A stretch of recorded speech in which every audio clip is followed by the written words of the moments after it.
بسبب مدرب اسمه سيموندي. هذه سيموندي في الوقت هذا تاع سيموندي في الوقت هذا تاع كي مشيت لسيون. قلت لمقربيك انه كره لي البالون صح؟ كره لي البالون. ايماجين انت رايحين، احنا ديجا كنا في تربص في فرنسا.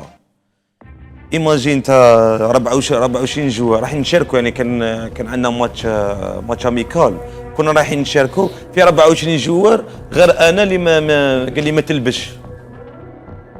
دارها لي واحد 3 فوا والله. 3 فوا جيت في شومبرتي ونبكي. طلع لي عمي عباس بالعباس حسين بالعباس ثاني نحييه بالمناسبه يعني وخيره ما ننساش عليه، وديما من نتلاقاه نقولها له، نقول له انت خيرك ما ننساش، باسكو مالغري كو جا يعني هضر معايا وطلع لي المورال.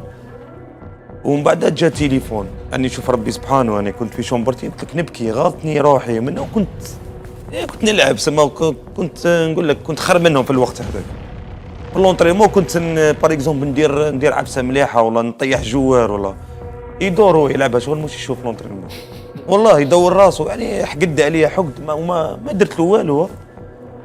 وبعدها جاني الكونتاكت هذا تاع سيون، وانا ماشي لسيون وانا ما على باليش باسكو انا كنت نوجد في كابتي، وكان الماناجير تاعي يتحدث مع سيموندي.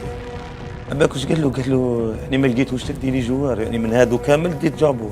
قالوا انا نعرفه يعني جابوه ما نعرفوش مليون، يعني طارق الله يذكره على خير ثاني ونحييوه بالمناسبه. قالوا انا وهذه الحكايه ما حكاها ليش حتى بعد ما سنيت كونترا، باسكو انا رحت درت ليزيسي، رحت درت تجارب.